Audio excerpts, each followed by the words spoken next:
আসসালামু আলাইকুম বন্ধুরা, শুনছেন গল্প কথা বাই রাবেয়া আপু।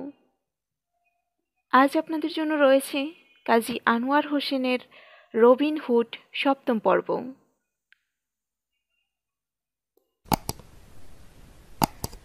আমারও উঠতে হয়, বললেন হেরিফোর্টের বিশপ। রাত হয়ে যাচ্ছে অনেক। একটা হাত রাখল রবিন বিশপের বাহুতে। অত তাড়াহুড়ো করবেন না লর্ড বিশপ, বলল সে। এমেটের মুহান্তের কাছ থেকে স্যার রিচার্ড বন্দুক ছাড়িয়ে নেয়ার আগে আপনাকে আমরা হাতছাড়া করতে পারি না। আপনার তরফ থেকে কোনো গোলমালে পড়ুক স্যার রিচার্ড, তা চাই না বলেই 3টে দিন আমাদের সাথে থাকছেন আপনি। শুনেছি শিকারের খুব শখ আপনার। দেখবেন চোখের পলকে কেটে যাবে 3 দিন।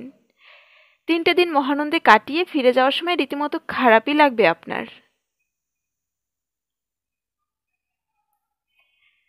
রবিনের কথাই সত্য হলো। মন খারাপ হয়ে গেল বিশপের এই মজার জীবন ছেড়ে আবার কাজকর্মের মধ্যে ফিরে যেতে হচ্ছে বলে। কিন্তু সেটা সাময়িক। বিরক্তিকর ভাবটাই প্রকট হয়ে রইল তার মনে। অবশিষ্ট মালপত্র সহ রওনা হয়ে গেলেন তিনি। একদল লোক দিল রবিন সাথে, যেন আর কোনো ডাকাতের পাল্লায় পড়ে এটুকুও খোয়া না যায়। যেতে যেতে প্রতিজ্ঞা করলেন বিশপ মনে মনে, একদিন সুযোগ পাবই রবিন, কড়াই গন্ডায় শোধ তুলে নেব সেদিন। তুমি এখনো চেনোনি আমাকে।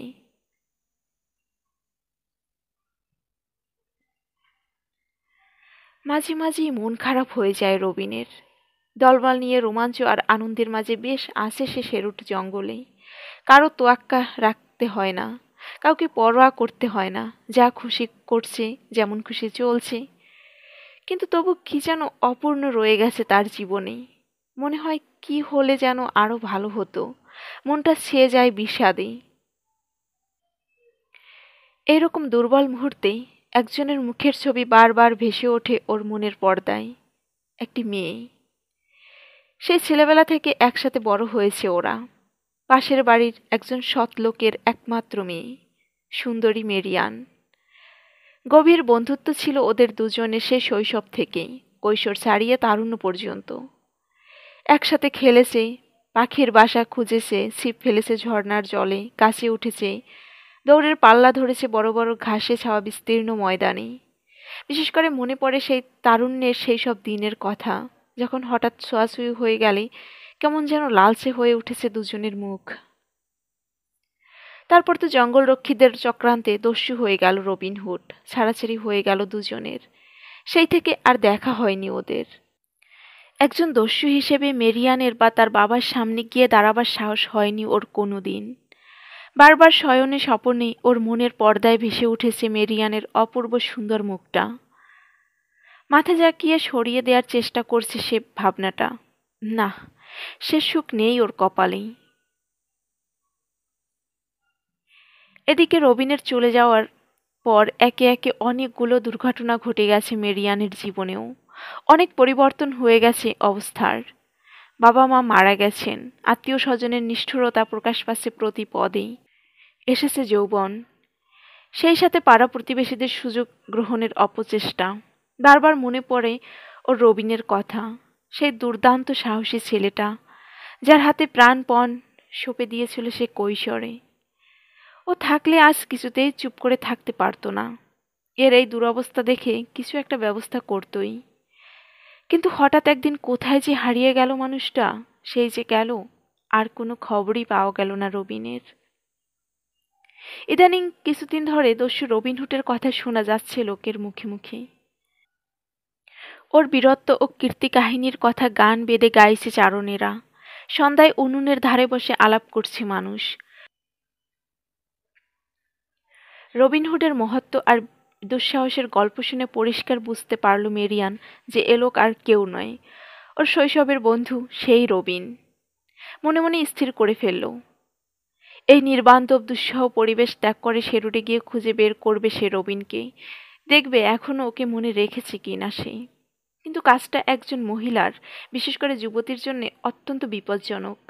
তাই অনেক ভেবেচিন্তে ছদ্মবেশ গ্রহণ করার সিদ্ধান্ত নিল সে। একদিন বালক ভৃত্যের উর্দি পরে তীর ধনুক আর ঢাল তলোয়ার নিয়ে বেরিয়ে পড়ল সে রবিনের খোঁজে। হাঁটতে হাঁটতে পা ব্যথা হয়ে গেল, তবু থামল না। শেরুডে পৌঁছে বিশাল ওকের ছায়ায় ছায়ায় হাঁটছে আর চারপাশে তাকাচ্ছে মেরিয়ান।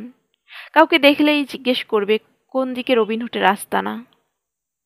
এদিকে সেদিনই সকালে আস্তানা ছেড়ে ছদ্মবেশে বেরিয়েছে রবিনহুড খবর সংগ্রহের জন্যে। শোনা যাচ্ছে হ্যারিফোর্টের বিশপ নাকি নটিংহামে পৌঁছে কড়া শাসানি দিয়েছেন শেরিফকে। আইন শৃঙ্খলা পরিস্থিতির আশু উন্নতি করতে না পারলে স্বয়ং রাজার কানে তুলবেন তিনি রবিনহুডের বাড়াবাড়ি এবং শেরিফের অক্ষমতার কথা। এ ব্যাপারে শেরিফ কি করতে যাচ্ছেন সেটা আগেভাগেই ওর জানা দরকার। তাই এক চোখে একটা ঠুলি বেঁধে নিয়ে অসংখ্য তালি দেয়া ভিখারির পোশাক গায়ে চাপিয়ে নিয়েছে সে। মাথায় পড়েছে বড়সড় একখান তোবড়ানো টুপি। সামনের দিকে টেনে নামিয়ে দিয়েছে টুপিটা যাতে সহজে চেনা না যায়। ঘণ্টাখানেক চলার পর ছিমছাম সুন্দর চেহারার এক বালক ভৃত্যকে দেখতে পেল সে। জঙ্গল পথ ধরে সোজা হেঁটে আসছে ওর দিকে। এক লাফে রাস্তা থেকে সরে একটা ঝোপের আড়ালে গিয়ে দাঁড়ালো রবিন। কে ছেলেটা? কোত্থেকে আসছে? কোথায় যাচ্ছে জানা দরকার। কিন্তু তার আগে জানা দরকার ছোকরা একা কিনা। এতদিনে বহু লোকের শত্রুতা অর্জন করেছে সে। এটা তাদেরই কারো ফাঁদ হওয়া বিচিত্র নয়। আড়াল থেকে লক্ষ্য রাখলো সে ছেলেটার উপর। নির্ভীক পদক্ষেপে এগিয়ে আসছে ছেলেটা। বোঝা যাচ্ছে সাথে আর কোনো লোক নেই। কাছাকাছি আসতেই এক লাফে রাস্তার মাঝখানে গিয়ে দাঁড়ালো রবিন। কর্কশ কণ্ঠে হুকুম করলো থামার জন্যে। থমকে দাঁড়িয়ে পড়ল ছেলেটা। জিজ্ঞেস করল রবিন, কে তুমি? কি চাও তুমি শেরুডে? ছেলেটা আসলে ছদ্মবেশী মেরিয়ান। দারুণ ভয় পেয়েছে সে ভিতরে ভিতরে ডাকাতের মতো লোকটাকে দেখে, কিন্তু মুখের ভাবে সেটা প্রকাশ পেতে দিল না। লাফ দিয়ে পিছিয়ে গেল সে খানিকটা। ডান হাতটা চলে এসেছে ওর তরবারির বাটে। পরিষ্কার বুঝছে সে এ লোক রবিনের দলের কেউ হতেই পারে না। এখন দৃঢ় মনোভাব না দেখালে নাস্তানুভূত হতে হবে এর হাতে। মুখে বলল, খবরদার, ভালো হবে না বলে দিচ্ছি, সরে দাঁড়াও, নইলে বাধ্য হব তলোয়ার বের করতে। আমি কি চাই সেটা তোমার না জানলেও চলবে। চলবে না। এপাশ ওপাশ মাথা দোলালো রবিন। হয় আমাকে বলবে কোথায় কেন চলছো, নয়তো এখান থেকেই ফিরে যেতে হবে তোমাকে, যে পথে এসেছো সেই পথেই। ফিরে যেতে হবে? বুড়োকুসকে ভয়ঙ্কর মূর্তি ধারণ করার চেষ্টা করল মেরিয়ান। ফেরাও দেখি, কত বড় সাধ্য তোমার। বাহ, দারুণ বীর মনে হচ্ছে ছোকরা, হাসল রবিন। ওই খেলনা তলোয়ার দেখিয়ে কাকে ভয় দেখাবার চেষ্টা করছো তুমি? আমি কি এখনো তোমার মতো দুধের বাচ্চা রয়েছি নাকি হে? এই খেলনার ধারই সহ্য করা মুশকিল হয়ে যাবে তোমার পক্ষে। বলেই সরাত করে টান দিয়ে বের করে আনলো মেরিয়ান তলোয়ারটা। পথ ছাড়ো, নইলে কপালে খারাপই আছে আজ তোমার। কোথায় যাচ্ছ বলবে না? না, যেমন করে পারি জঙ্গলের মাঝখানে পৌঁছতেই হবে আমার। সন্দেহ আরো বেড়ে গেল রবিনের। স্পাই নয় তো?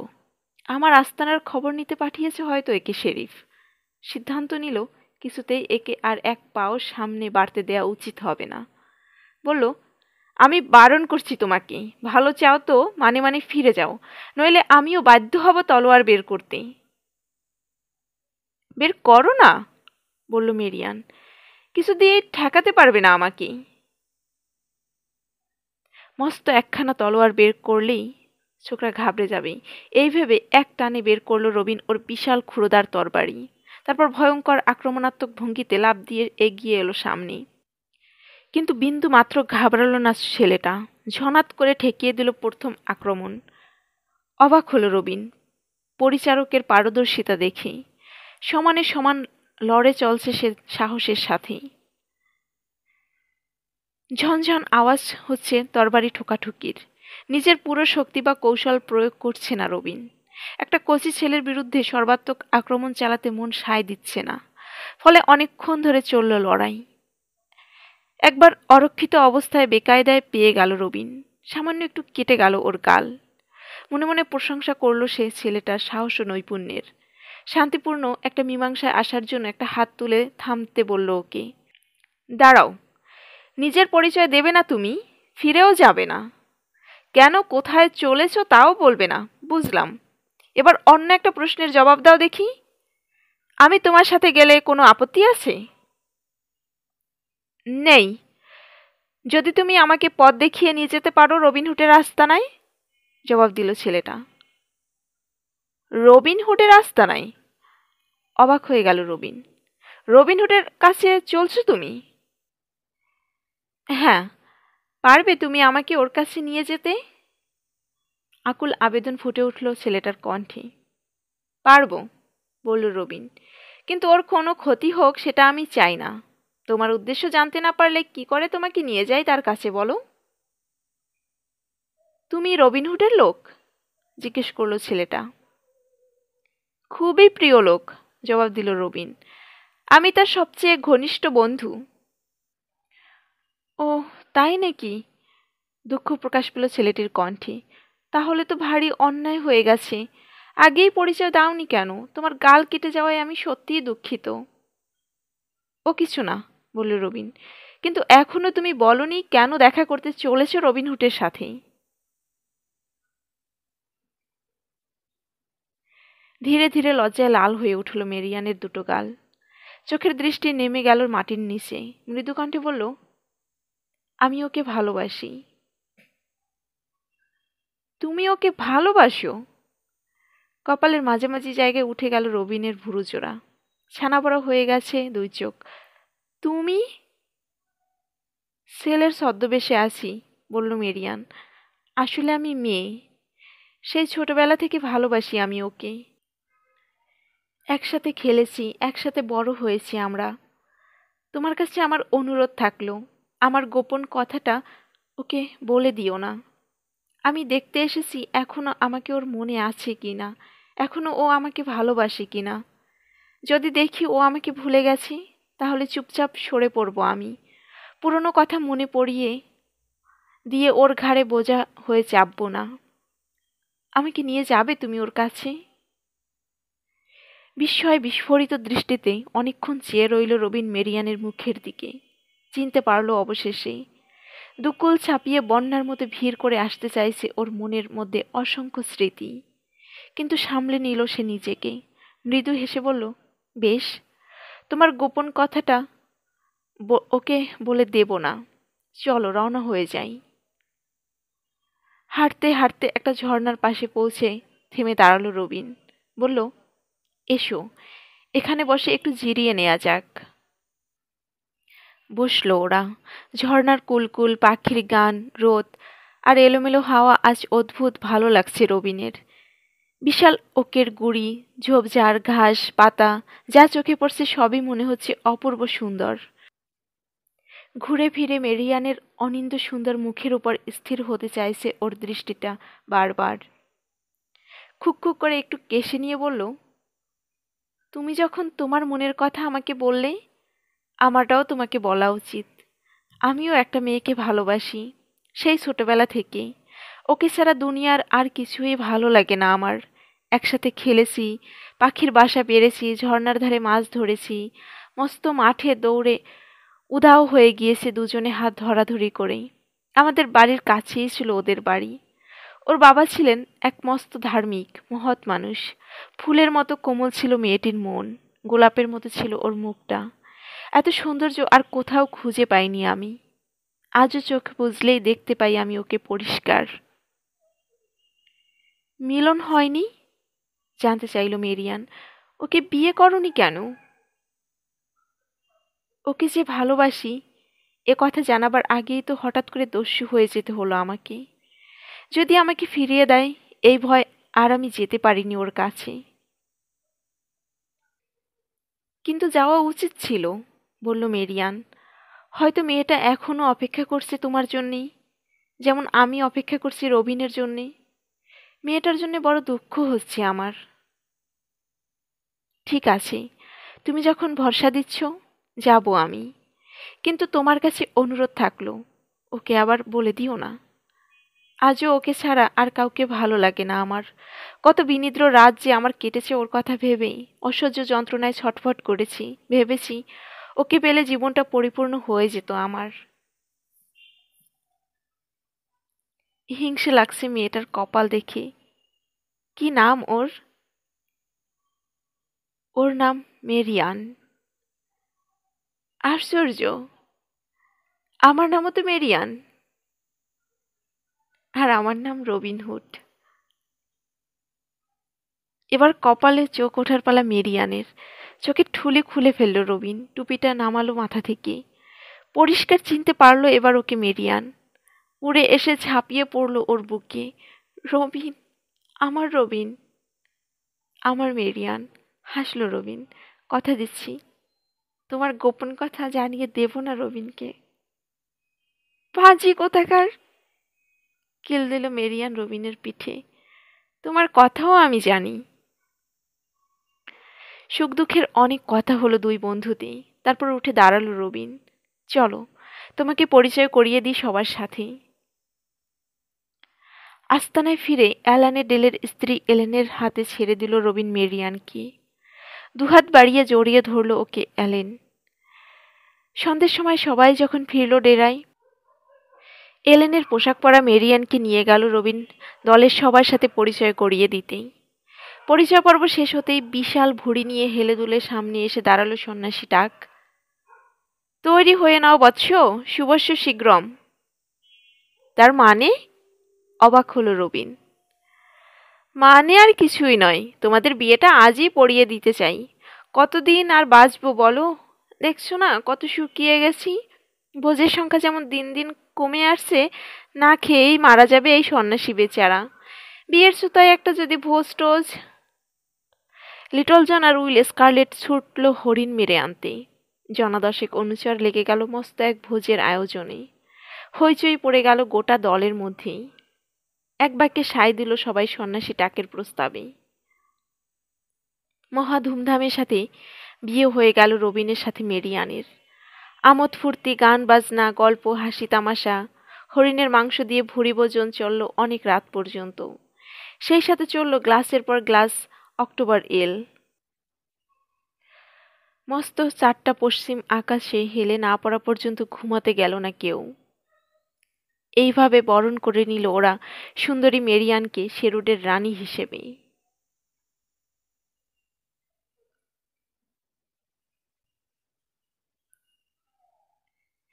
ঠিক 1 বছর 1 দিনের দিন রবিনহুডের ঋণ শোধ করার উদ্দেশ্যে রওনা হলো স্যার রিচার্ড অফ লি। আগের সেই দুঃখ ভারাক্রান্ত বিষাদ মলিন ভাবের লেশ মাত্রও খুঁজে পাওয়া যাবে না তার এখনকার চেহারা বা চালচলনে। চমৎকার একটা ঘোড়ায় চেপে আগে আগে চলছেন তিনি, হাসি খুশি একটা ভাব চোখে মুখে। পেছনে কয়েকটা মালবাহী ঘোড়া, তার পিছনে একদল সশস্ত্র দেহরক্ষী বীরদর্পে এগিয়ে চলছে দলটা শেরুটের দিকে। এমেটের মোহান্তের কাছ থেকে জমিদারি ছাড়িয়ে নিয়ে একটা বছর প্রচুর পরিশ্রম করে আগের চেয়েও অনেক ভালো অবস্থায় পৌঁছে গেছেন স্যার রিচার্ড।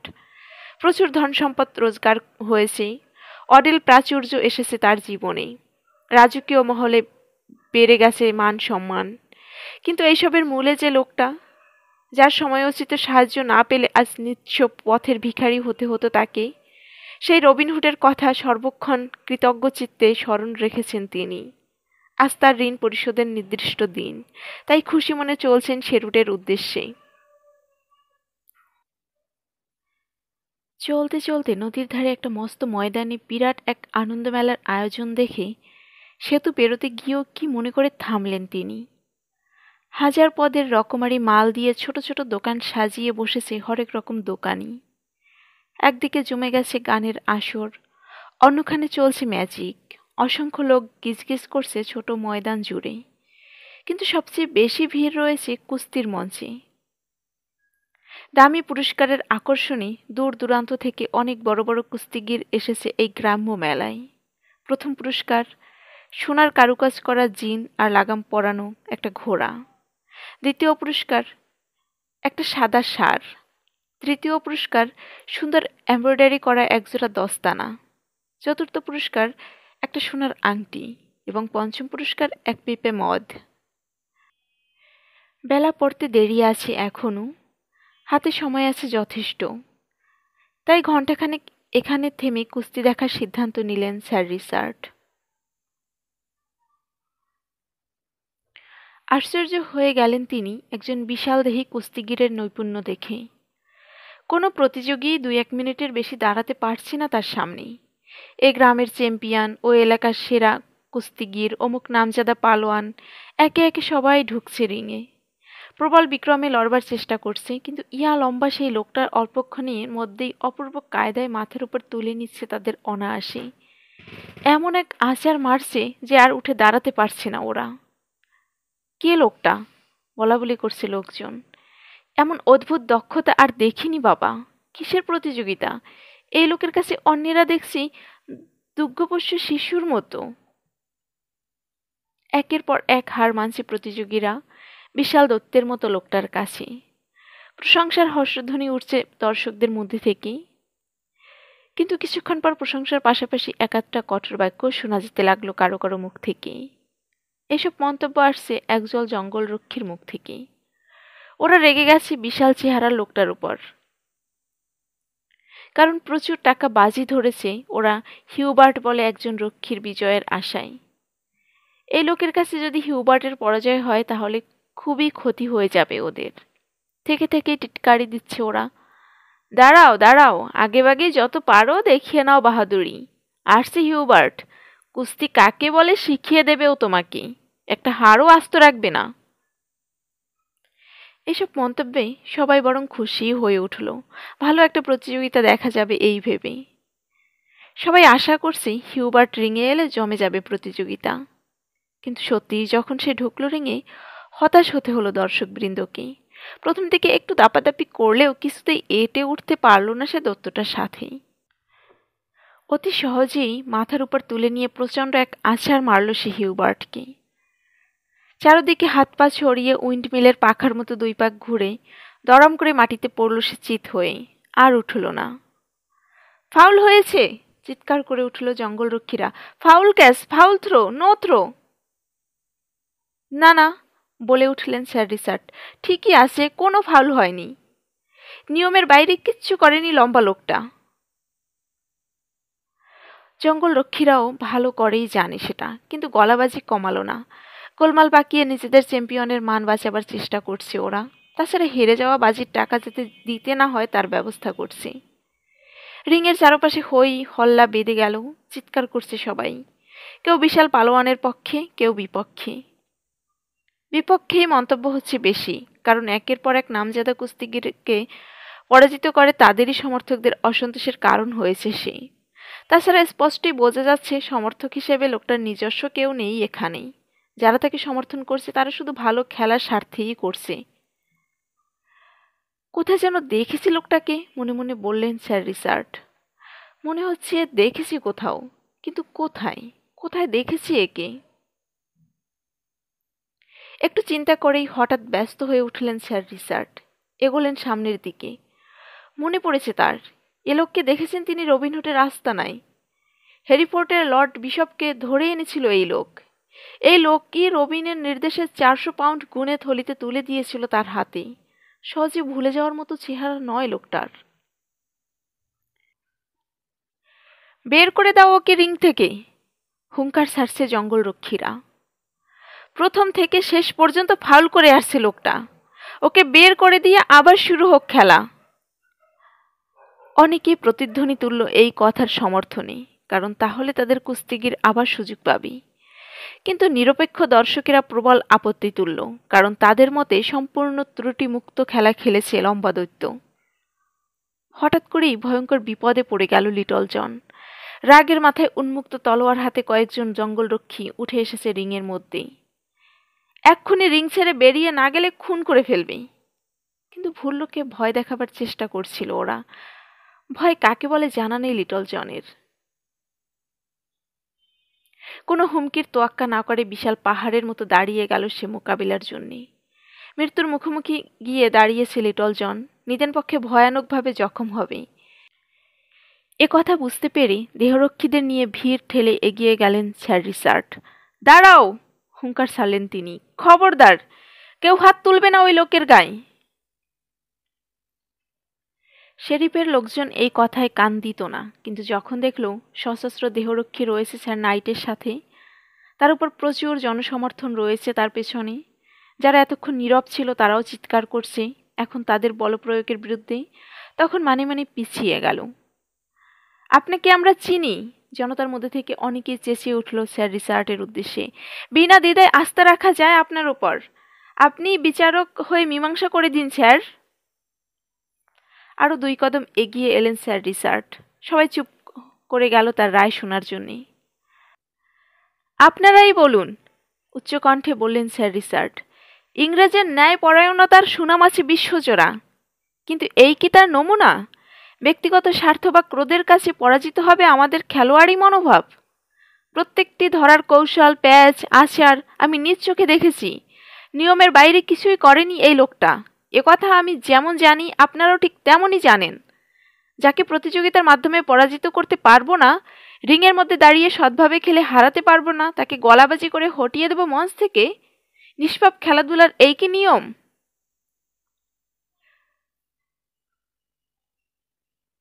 কলুষমুক্ত খেলাধুলার মধ্যে ক্রোধ, স্বার্থপরতা বা অন্যায়ের স্থান নেই, এটা মর্মে মর্মে উপলব্ধি করে চুপ হয়ে গেল বিপক্ষের লোকজন।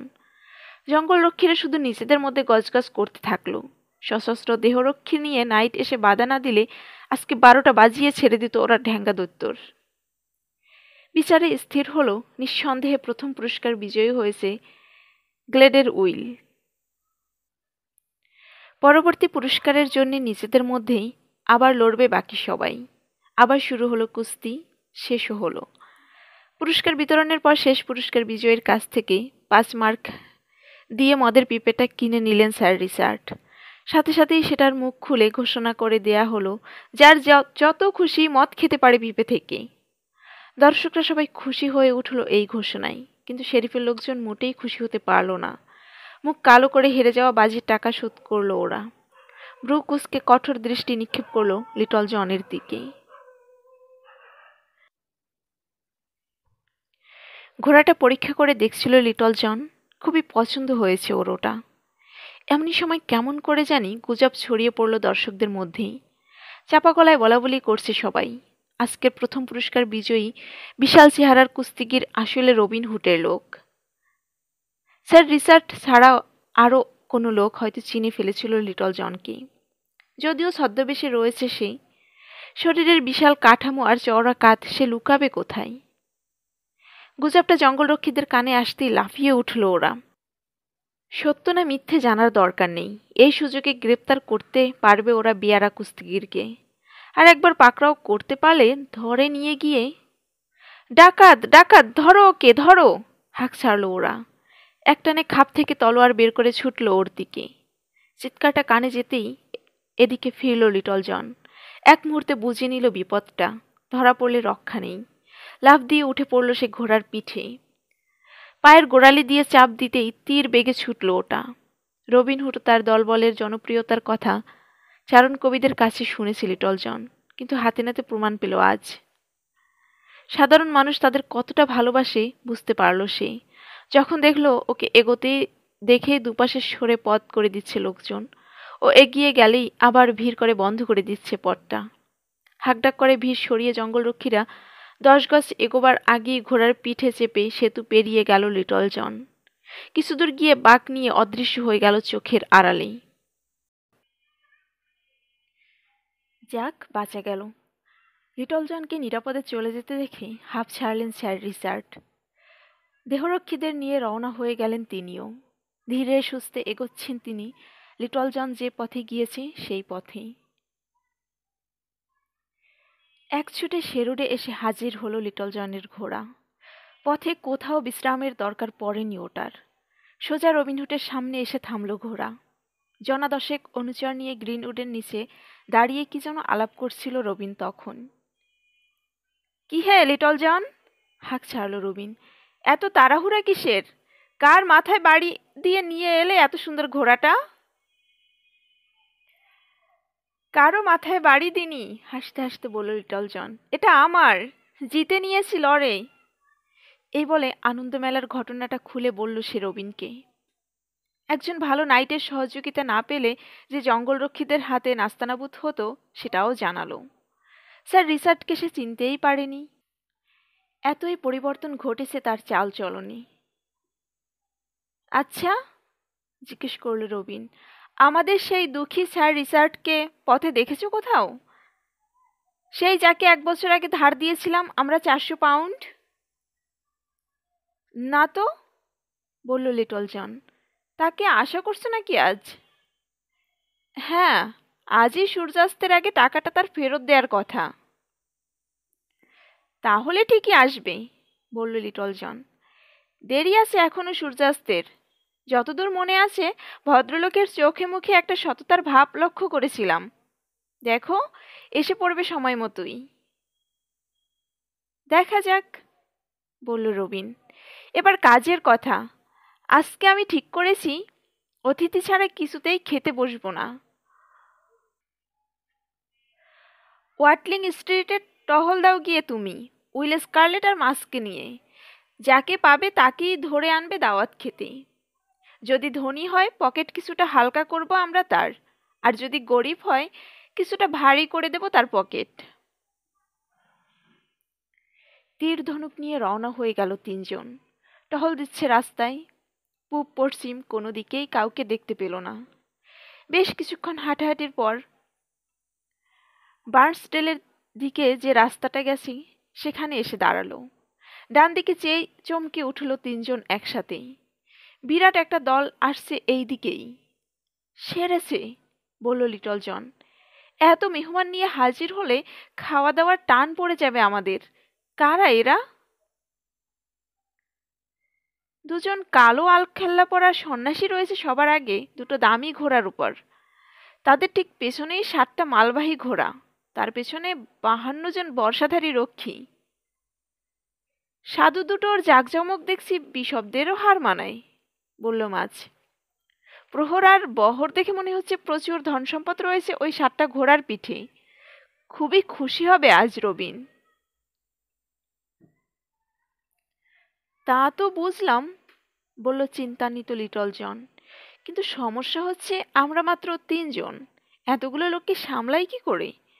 সময়ও নেই হাতে যে আরো লোক ডাকবো। ভাবছি। চুপ করে থাকলো উইল স্কারলেট আর মাছ। বুঝলো দ্রুত চিন্তা চলছে এখন লিটল জনের উর্বর মস্তিষ্কে। এখন কথা বলে তার ভাবনায় বাধা দেয়া ঠিক নয়। অথচ যেমন করেই হোক দাওয়াত কবুল করাতে হবে ওদের দিয়েই। নিচু গলায় বলে চলছে লিটল জন।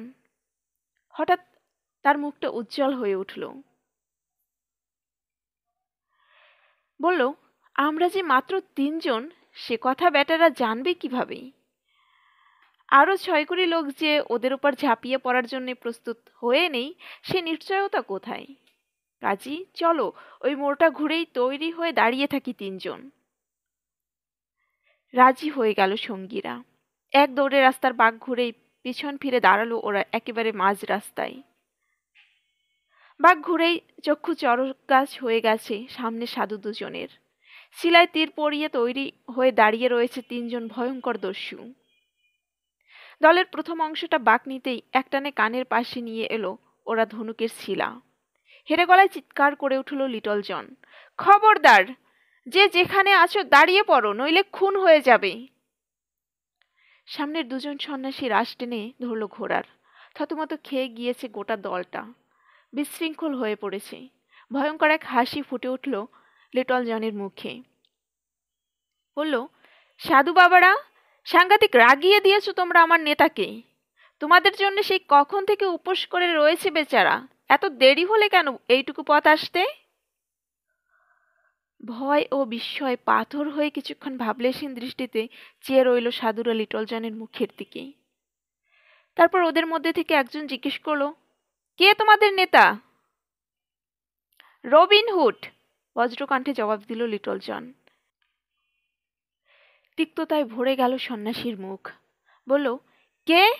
সেই চোরটা, নিরীহ শান্তিপ্রিয় নাগরিকদের জীবন অতিষ্ঠ করে তুলেছে যে দস্যুটা। মিথ্যেবাদী! এবার সত্যি রেগে গেল লিটল জন। নিরীহ মানুষের জীবন অতিষ্ঠ করে তুলেছ তোমরা। রবিনহুড পণ করেছে তোমাদের জীবন অতিষ্ঠ করে তুলবে সে। যাই হোক, দাওয়াত খেতে ডেকেছে সে, যেতে হবে তোমাদের। যে কোনো পরিস্থিতি মোকাবিলার জন্য প্রস্তুত ছিল উইল স্কারলেট ও মাছ। তীর ছোড়ার জন্য তৈরি, কিন্তু তার কোনো দরকারই পড়ল না। জাদু আছে রবিনহুডের নামে। বর্ষাধারী প্রহরীদের মধ্যে প্রথমে কিছুটা চাঞ্চল্য লক্ষ্য করা গেল। তারপর আশ্চর্য কায়দায় সটকে পড়ল ওরা দুপাশের জঙ্গলে। কেউ কেউ প্রাণপণে ছুটল যে পথে এসেছে সেই পথ ধরে। ওরা মনে করেছে মালের কাছে থাকলে প্রচণ্ড হামলা আসবে এক্ষুনি ওদের উপর। ঘাড় ফিরিয়ে পেছন দিকে চেয়েই কলজে শুকিয়ে গেল দুই সাধুর। যেন জাদু মন্ত্রের বলে হাও হয়ে গেছে সব রক্ষী। মালবাহী ঘোড়ার পাশে বোকা হয়ে দাঁড়িয়ে রয়েছে শুধু দুজন স্বল্প বয়সী ভৃত্য। এগো, হুকুম করল লিটল জন। ভীত সন্ত্রস্ত ভঙ্গিতে এগোলো সাধু দুজন। তীর ধনুক বাগিয়ে ধরে ওদের পাহারা দিয়ে নিয়ে চলল উইল স্কারলেট আর মাছ। ভৃত্য দুজনের সাহায্যে মালবাহী 7টা ঘোড়া টেনে আনার ভার নিল লিটল জন। গ্রিনউডের নিচে বসে অপেক্ষা করছিল রবিন। ওদের আসতে দেখে উঠে এসে অত্যন্ত সৌজন্যের সাথে মাথার হুড খুলে স্বাগত জানালো সে সাধুদের। প্রত্যাভিবাদনের ধার ধারল না সাধুরা। বিরক্ত বাঁকা দৃষ্টিতে চেয়ে রইল রবিনের দিকে। দেখে রেগে গেল লিটল জন। দাঁড়াও ছোট লোক কোথাকার! এগোচ্ছে সে সাধুদের দিকে। ভদ্রতা শিখিয়ে ছেড়ে দেবো আজ শালাদের। এই একটা ব্যাপারে কারো উপর জোর খাটাতে নেই লিটল জন, বলল রবিন। যেতে দাও, সৌজন্য ছাড়াও চলবে আমাদের। কতজন ছিল এদের সাথে? ছিল তো অনেক, সব মিলে 2 করে 16 জন। কিন্তু তোমার নাম উচ্চারণ করবার পর সাথে নিয়ে আসার জন্য এই 4 জন ছাড়া আর কাউকে পেলাম না, সব ভেগেছে।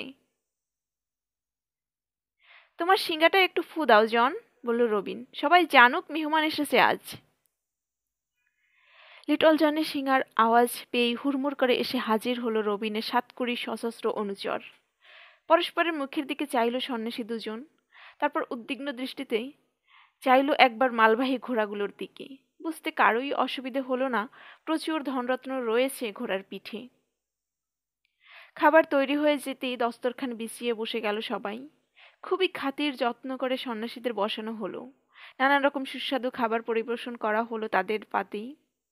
এটা খান ওটা খান বলে আদর আপ্যায়ন করা হলো। ভরপেট খেয়ে তৃপ্তির ঢেকুর তুলল সাধুরা। আপনাদের মঠ কোথায়? খাওয়া দাওয়ার শেষে জানতে চাইল রবিন। আমরা এমেট মঠের সন্ন্যাসী, বলল ভারী কি চেহারা সাধু। কথাটা শুনেই হেসে উঠল রবিন। তারপর জিজ্ঞেস করল, ওখানে কোন পদে আছেন আপনি? কোষাধ্যক্ষ, গুরুগম্ভীর ভঙ্গিতে বলল সাধু। শুনে আবার হেসে উঠল রবিন। রবিনকে হাসতে দেখে ভুরু কুঁচকে জানতে চাইল সাধু, এতে হাসির কি আছে?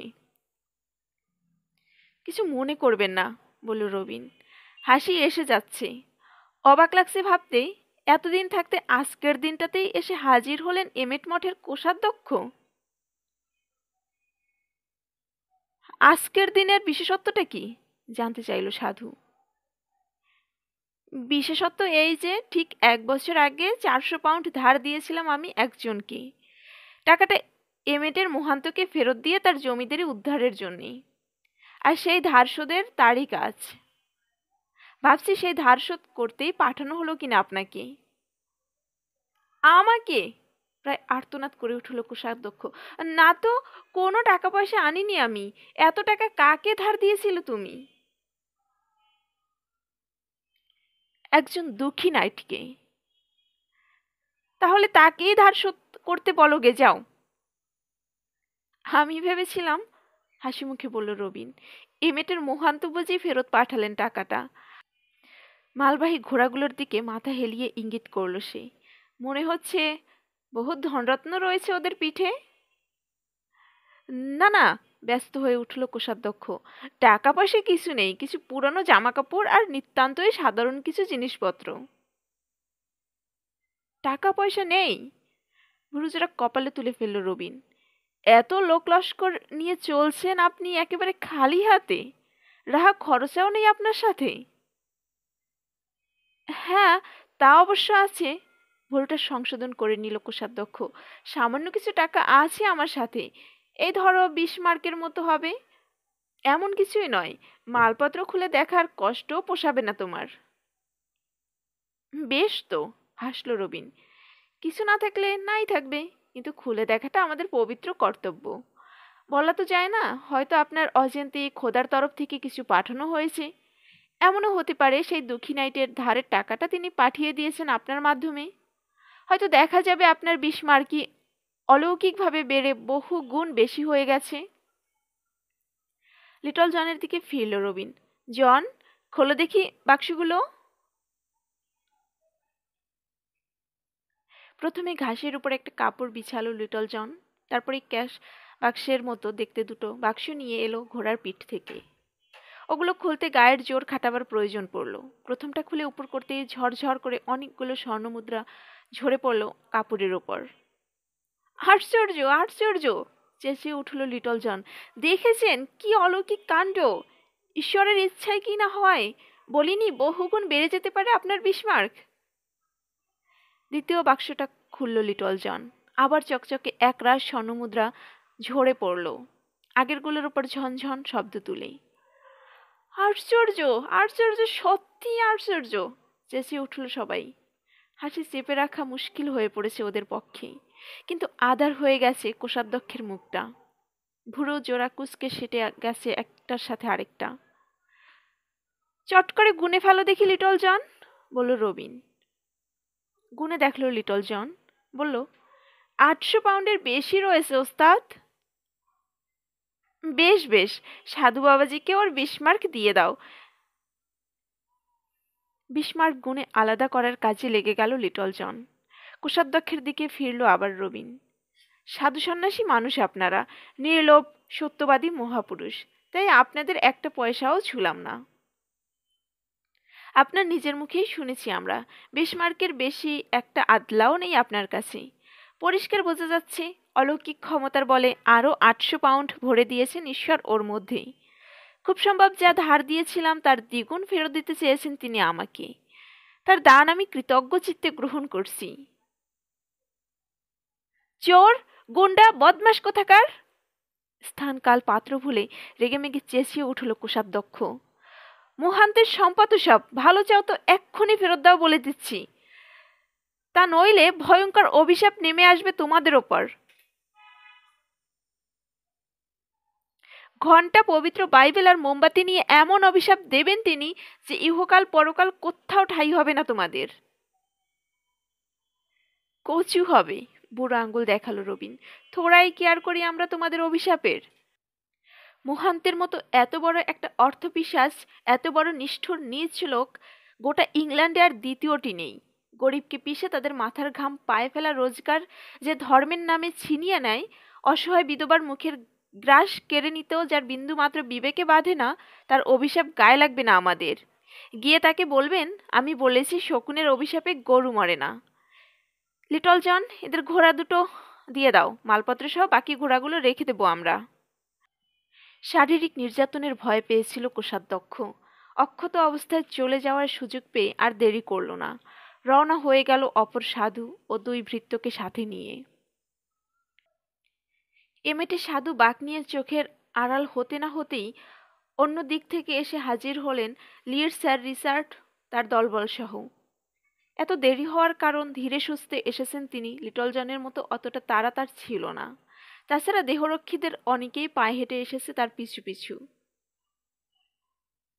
তোমাদের ওপর স্বর্গের শান্তি বর্ষিত হোক, কাছাকাছি এসে সবার উদ্দেশ্যে বললেন তিনি। কেমন আছো রবিন? ভালো, বলল রবিন। আসুন স্যার নাইট, গ্রিনউডে স্বাগত জানাচ্ছি আপনাকে। এমেটের মুহান্তের ব্যাপারটা ভালোভাবেই চুকেছিল তো? হ্যাঁ, টাকা নিয়ে হাজির হতেই কালো হয়ে গিয়েছিল মুহান্তের মুখটা। বড় আশা করেছিল বেচারি দখল করে নেবে আমার জমিদারিটা। অসংখ্য ধন্যবাদ তোমাকে, তোমার সাহায্যে রক্ষা করতে পেরেছি সবকিছু। একটা বছর কঠোর পরিশ্রম করে আগের চেয়েও অবস্থা ভালো করে ফেলেছি। আয় বেড়ে গেছে কয়েক গুণ। কথা মতো হাজির হয়েছি আমি আজ। সন্দেহ হয়ে আসছে দেখে ভাবছিলাম আজ বুঝি আপনি আর এলেন না, বলল রবিন। পথে দেরি হয়ে গেল, বললেন স্যার রিচার্ড। কুস্তি প্রতিযোগিতা হচ্ছিল এক আনন্দ মেলায়। ওখানে দেখলাম সেরা কুস্তিগিরকে অন্যায়ভাবে রিং থেকে বের করে দেওয়ার চেষ্টা করছে কিছু কুচক্রী বদলোক। সেই লোকটা দেখলাম একা। মনে হলো লোকটাকে তোমার এখানে দেখেছি, তাই রয়ে গেলাম। ওকে সাহায্য করতে গিয়েই দেরি করে ফেলেছি। ঠিকই বলেছেন স্যার নাইট, এগিয়ে এলো লিটল জন। আমিই সেই লোক। আপনাকে আন্তরিক ধন্যবাদ জানাচ্ছি। আপনার সময়োচিত সাহায্য না পেলে খুব সম্ভব জঙ্গলরক্ষীদের হাতে খুন হয়ে যেতাম আমি আজ।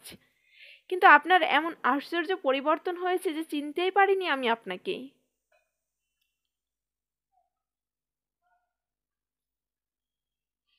আমারও ধন্যবাদ গ্রহণ করুন স্যার নাইট, বলল রবিন। আমার লোককে সাহায্য করা আর আমাকে সাহায্য করা একই কথা।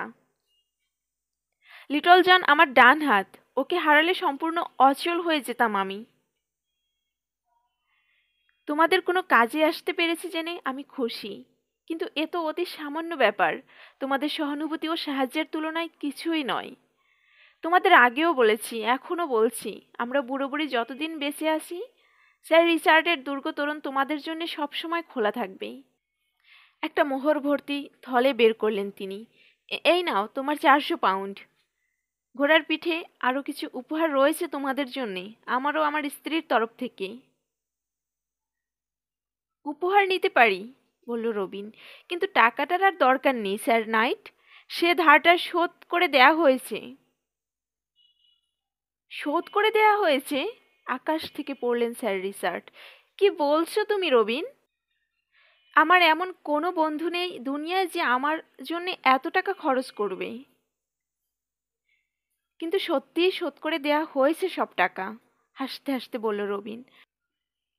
শুনলে আশ্চর্য হবেন, টাকাটা এসেছে এমেটেরি মোহান্তের কাছ থেকে। যত ধার দিয়েছিলাম তার ডবল। অসম্ভব!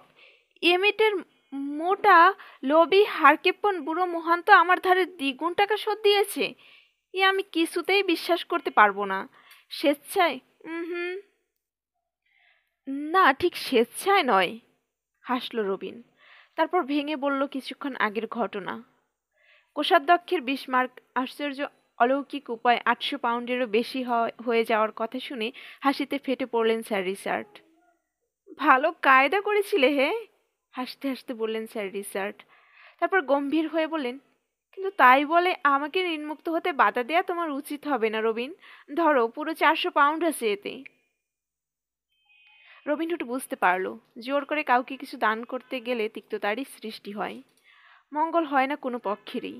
তাই এ নিয়ে আর চাপাচাপি করল না, বলল, বেশ তো, ধার নিয়েছিলাম, শোধও না হয় করবেন, কিন্তু এসবের আগে আপনাদের খাওয়ার দাওয়ার দরকার। এতটা পথ চলে নিশ্চয়ই খিদে লেগে গেছে আপনার লোকজনদের। আগে খাওয়া দাওয়া হোক, তারপর লেনদেন হবে টাকা পয়সার। রবিনের নির্দেশে আবার ভোজের ব্যবস্থা করা হলো। পানাহার শেষে মালবাহী ঘোড়ার পিঠ থেকে সবকিছু নিয়ে আসার হুকুম দিলেন মিষ্টভাষী নাইট। 400 পাউন্ডের থলেটা রবিনের হাতে দিলেন। তারপর উঠে দাঁড়িয়ে সবার উদ্দেশ্যে ছোট্ট একটা ভাষণ দিলেন তিনি। বন্ধুগণ, তোমরা আমার চরম বিপদে বন্ধুত্বের হাত বাড়িয়ে দিয়েছ। তোমাদের সাহায্যে আমার জীবনের এক মস্ত সংকট ও ভয়ঙ্কর বিপদ কাটিয়ে উঠে আজ আবার মাথা তুলে দাঁড়াতে পেরেছি আমি। সেদিন সেই সাহায্য না পেলে সর্বশান্ত হয়ে যেতাম আমি। দুর্দশার সীমা থাকতো না আমার। আমিও আমার স্ত্রী যে তোমাদের কাছে কতটা আন্তরিকভাবে কৃতজ্ঞ সে কথা ভাষায় প্রকাশ করার ক্ষমতা আমার নেই। টাকা ফেরত দিয়ে দিলেই এ ঋণ শোধ হয় না। তোমাদের প্রতি আমাদের দুজনের ভালোবাসার নমুনা হিসেবে সামান্য কিছু উপহার সাথে করে এনেছি আমি। তোমরা যদি খুশি মনে সেটা গ্রহণ করো, আমরা ধন্য মনে করব নিজেদের। এই বলে প্যাকেট খোলার নির্দেশ দিলেন তিনি লোকদের। জিনিসগুলো দেখেই প্রচণ্ড এক হর্ষধ্বনি বেরিয়ে এলো সবার মুখ থেকে। স্প্যানিশ ইউ দিয়ে তৈরি 200 ধনুক নিয়ে এসেছেন স্যার রিচার্ড। ঝকঝক করছে বার্নিশ করা ধনুকের কাঠ। এক পিঠের উপর পাত দিয়ে এমনভাবে চমৎকার নকশা করা হয়েছে যেন দেখতে সুন্দর লাগে, অথচ ধনুকের শক্তি কোনোভাবে হ্রাস না পায়। এরপর বেরোলো সোনার কারুকাজ করা 200 চামড়ার তুন। প্রতিটা তুনে 20টা করে তীর। ফলাগুলো ঝকঝক করছে রূপার মতো। ময়ূরের পালক বাঁধা রয়েছে প্রতিটা তীরে। তীরের পেছনে রূপার শিং। প্রত্যেকের হাতে একটা করে ধনুক আর একটা তীর ভর্তি তুন তুলে দিলেন স্যার রিচার্ড। রবিনকে দিলেন সোনা দিয়ে কারুকাজ করা অপূর্ব সুন্দর এক বিশাল ধনুক, আর তেমনি সুন্দর কারুকাজ করা তীর ভর্তি তুন। এত সুন্দর অপ্রত্যাশিত উপহার পেয়ে সবাই যার পর নাই খুশি হলো। মাথার উপর ধনুক ধরা হাত তুলে প্রতিজ্ঞা করল ওরা। স্যার রিচার্ড ও তার স্ত্রীর যে কোনো বিপদে ওরা থাকবে তাদের পাশে, প্রয়োজন হলে মৃত্যুবরণ করতেও দ্বিধা করবে না। বিদায় নেওয়ার সময় হলো। মশাল হাতে স্যার রিচার্ড ও তার লোকজনদের জঙ্গলের শেষ সীমা পর্যন্ত পৌঁছে দিল রবিনহুড ও তার দলবল। ঘোড়ার পিঠে বসেই নিচু হয়ে রবিনের 2 গালে চুমু খেলেন স্যার রিচার্ড। তারপর হাসি মুখে রওনা হয়ে গেলেন নিজ দুর্গের পথে। এরকম একজন মহৎ মানুষকে সাহায্য করেও সুখ আছে, কি বলো জন? মাথা ঝাঁকালো লিটল জন। ফিরে চলল ওরা নিজেদের আস্তানায়।